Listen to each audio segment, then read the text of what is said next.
Mose erzählt nun von dem Tag, an dem Jahwe die 10 Gebote verkündete. 5. Mose 5, Vers 1. Mose rief ganz Israel zusammen und sprach zu ihnen: Hört Israel die Satzungen und Rechte, die ich heute vor euren Ohren rede, damit ihr sie lernt und befolgt und danach tut. Jahwe, unser Gott, schloss mit uns am Horeb einen Bund. Diesen Bund schloss Jahwe nicht mit unseren Vätern, sondern mit uns, die wir alle heute hier leben. Kommentar: Der Bund wurde vor etwa 40 Jahren am Berg Horeb geschlossen, der auch Berg Si heißt. Er wurde nicht mit ihren Vätern Abraham, Isaak und Jakob geschlossen. Er wurde nur für eine bestimmte Zeit geschlossen. Er dauerte vom Berg Horeb an, bis Jesus sagte, es ist vollbracht. Nun, in diesem Bund stecken viele ewige Wahrheiten, die zu allen Zeiten wahr waren und immer wahr sein werden. Aber die Einzelheiten, die Gesamtheit des Bundes, über den Mose spricht und den er ihnen vorlegt, galt nur für einen bestimmten Zeitraum. Vers 4. Jahwe redete mit euch von Angesicht zu Angesicht auf dem Berg, mitten aus dem Feuer heraus. Ich stand damals zwischen Jahwe und euch, um euch das Wort Jahwes zu verkünden. Denn ihr fürchtetet euch vor dem Feuer und steigt nicht auf den Berg und sagt, ich bin Jahwe. Euer Gott, der ich euch aus dem Land Ägypten, aus dem Haus der Knechtschaft herausgeführt habe. Du sollst keine anderen Götter neben mir haben. Das war Gebot Nummer 1. Keinen Götter. Es gab insgesamt über 600 Gebote, aber die Verletzung von Nummer 1 brachte sie in die meisten Schwierigkeiten. Die Einhaltung oder Nichteinhaltung dieses einen Gebotes bestimmt die Einhaltung oder Nichteinhaltung aller anderen. Und es ist das Gebot, das am meisten Sinn ergibt. Warum sollte sich jemand einen anderen Gott ausdenken, wenn es keinen anderen gibt? 5. Mose 4. Die anderen Götter sind nur Fassaden für Dämonen. 5. Mose 32, 117 und Psalm 136. Er ist kein künstlich geschaffener Gott. Er ist der große Ich Bin. 2. Mose 3, 14. Du musst also nur die Realität anerkennen und alles andere ergibt sich daraus. Vers 8. Du sollst dir kein Bildnis machen, weder von dem, was oben im Himmel, noch von dem, was unten auf Erden, noch von dem, was im Wasser unter der Erde ist. Bete sie nicht an und diene ihnen nicht. Denn ich, Jahwe, dein Gott, bin ein eifersüchtiger Gott, der die Schuld der Väter heimsucht an den Kindern bis ins 3. und 4. Glied derer, die mich hassen, aber denen, die mich lieben. Und meine Gebote halten, erweist der Gnade bis ins 3. und 4. Glied. Kommentar: Das war das 2. Gebot. Du sollst dir keine Bilder, Schnitzereien, Abbilder, Götzen oder Ähnliches machen und dich nicht vor ihnen niederwerfen. Dieses Gebot ist eng mit generationenübergreifenden Flüchen und Segnungen verbunden. Was bedeutet es, wenn Jahwe sagt, ich werde die Missetat der Väter heimsuchen an den Kindern und an der 3. und 4. Generation derer, die mich hassen? Sicherlich muss jeder, der sündigt, die natürlichen Konsequenzen erleiden. Wenn wir zum Beispiel lügen und stehlen, werden uns die uns kennen, nicht trauen. Wenn wir unseren Nächsten hassen, wird er das natürlich nicht zu schätzen wissen und nicht geneigt sein, uns einen Gefallen zu tun. Ein tugendhaftes Leben bringt uns also sicherlich Leichtigkeit und ein sündiges Leben bereitet uns sicherlich Unbehagen.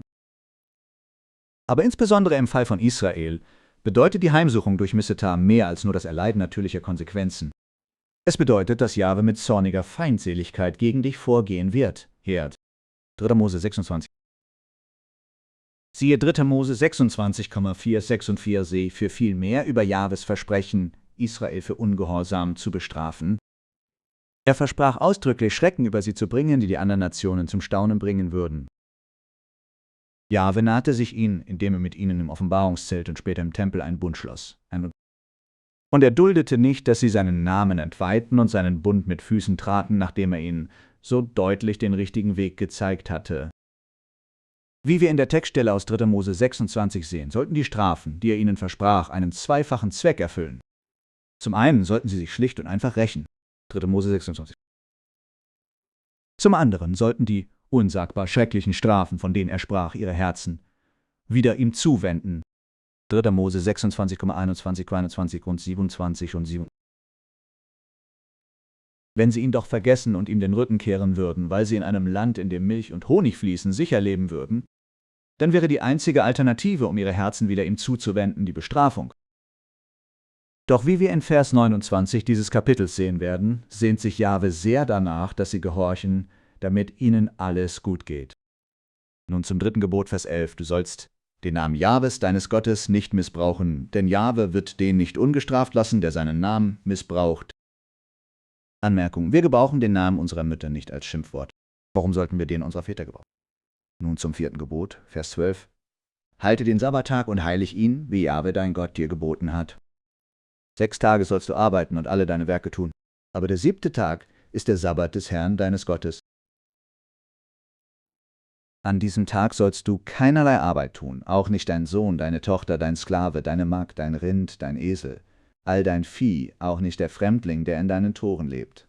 Dein Sklave und deine Magd sollen ruhen wie du. Und du sollst daran denken, dass du selbst ein Sklave in Ägyptenland warst und dass dich der Herr dein Gott mit starker Hand und ausgestrecktem Arm von dort herausgeführt hat. Darum hat dir der Herr dein Gott geboten, den Sabbat zu halten. Kommentar für Christen. Römer 14 befasst sich mit dem Sabbat. Die Zusammenfassung steht in Vers 5. Zitat, der eine hält einen Tag für höher, der andere hält alle Tage gleich. Ein jeder sei in seinem eigenen Sinne völlig überzeugt. Zitat Ende. Das Sabbatgebot erstreckt sich also nicht unbedingt auf den neuen Bund. Es ist eine Frage der persönlichen Überzeugung und es ist eine Angelegenheit, über die wir keine Diskussion führen sollten. Jahwe hat Christen nicht dazu berufen, Juden zu werden und sich dem Bund zu unterwerfen, den er ausdrücklich mit den Kindern Israels geschlossen hat. Apostelgeschichte.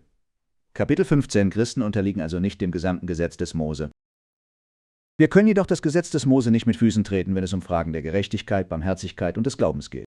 Matthäus 23. Die meisten der 10 Gebote sind in der Tat Fragen der Gerechtigkeit, Barmherzigkeit und des Glaubens. Moralische Gesetze, die wir nicht leugnen können. Nun zu Nummer 5, Vers 16. Ehre deinen Vater und deine Mutter, wie Jahwe dein Gott dir geboten hat, damit deine Tage lang sind und es dir wohlergeht in dem Land, das Jahwe dein Gott dir gibt. Kommentar. Wir ehren und gehorchen Gott und unsere Eltern kommen gleich dahinter. Ihre Stimme ist vielleicht das, was wir auf dieser Erde der Stimme Gottes am nächsten hören. Aber wir müssen auch erkennen, dass unsere Eltern in manchen Dingen völlig falsch liegen können. Wie genau ehren wir nun Vater und Mutter? Wie gehen wir mit Eltern um, die uns Unrecht getan haben? Es steht viel auf dem Spiel. Vers 16. Wenn wir dieses Gebot übertreten, könnte unser Leben kurz sein und unser bisheriges Leben könnte nicht so gut verlaufen. Jesus sagte im Wortlaut, wenn jemand zu mir kommt und verachtet nicht Vater, Mutter, OSW, der kann nicht mein Jünger sein. Lukas 14, 2,6. Wenn es also einen Konflikt zwischen Jahwe und den Eltern gibt, hat Jahwe wie immer die höchste Macht. Obwohl Jesus am Kreuz in großer Not war, dachte er an das Wohlergehen seiner Mutter. Er blickte seinen Jünger Johannes an und sagte ihm, er solle sich um sie kümmern. Von dieser Stunde an nahm Johannes sie bei sich auf. Johannes 19. Interessanterweise hatte Jesus noch nicht vor, seinen Dienst zu diesem Zeitpunkt zu beginnen. Aber bei der Hochzeit in Kana sagte seine Mutter zu ihm, dass der Wein ausgegangen sei. Zunächst sagte er, meine Zeit ist noch nicht gekommen. Als sie jedoch dem Kellner sagte, was er sagt, das tue auch. Jesus nahm dies als ein Stichwort, um zu Ehren seiner Mutter sein erstes Wunder zu vollbringen. Da Jesus sie ernst nahm, wusste er, wann der richtige Zeitpunkt war, seinen Dienst zu beginnen. Seine Zeit war noch nicht gekommen, aber sie kam im nächsten Moment, als seine Mutter dem Kellner sagte, was er sagt, das tue auch. Er ehrte sie, indem er seinen Dienst genau dann begann, als sie es ihm sagte. Als sie diese Worte zu dem Kellner sprach, wusste Jesus, dass der Vater durch sie sprach. Es war Zeit. Einerseits wirkt Gott durch die Stimme von Vater und Mutter, doch es gibt auch andere Zeiten, in denen wir sie missachten müssen. Vers 17. Du sollst nicht töten. Du sollst nicht Ehe brechen. Kommentar. Wir haben gesehen, wie wichtig dieses Gebot in Israel war.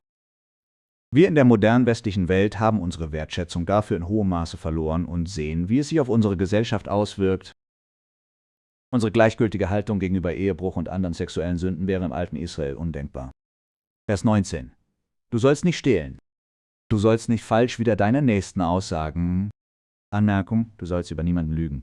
Vers 21. Du sollst nicht deines Nächsten Frau begehren. Du sollst nicht begehren deines Nächsten Haus, Feld, Knecht oder Magd, Rind oder Esel, noch irgendetwas, das deinem Nächsten gehört. Anmerkung, dies ist ein weiterer Punkt, der wie die Ehrerbietung gegenüber Vater und Mutter eine gewisse Selbsterforschung erfordert. Es ist etwas, das wir tun können, ohne uns dessen bewusst zu sein. Vers 22. Diese Worte redete Jahwe zu deiner ganzen Versammlung auf dem Berg, mitten aus dem Feuer und dem Gewölk und dem Dunkel heraus, mit großer Stimme. Er fügte nichts hinzu. Er schrieb sie auf 2 steinerne Tafeln und gab sie mir. Anmerkung, nun geht Mose ins Detail, dass wir hier zum ersten Mal über das erfahren, was an diesem Tag geschah. Vers 23. Als ihr die Stimme aus der Finsternis hörtet, während der Berg im Feuer brannte, da tratet ihr zu mir. Alle Häupter eurer Stämme und eure Ältesten und spracht, siehe, Jahwe, Unser Gott hat uns seine Herrlichkeit und seine Macht gezeigt, und wir haben seine Stimme mitten aus dem Feuer gehört. Und wir haben heute gesehen, dass Gott tatsächlich mit dem Menschen spricht, und er lebt und er lebt. Warum sollten wir nun sterben? Denn dieses große Feuer wird uns verzehren. Wenn wir die Stimme Jahwes, unseres Gottes, noch einmal hören, müssen wir sterben.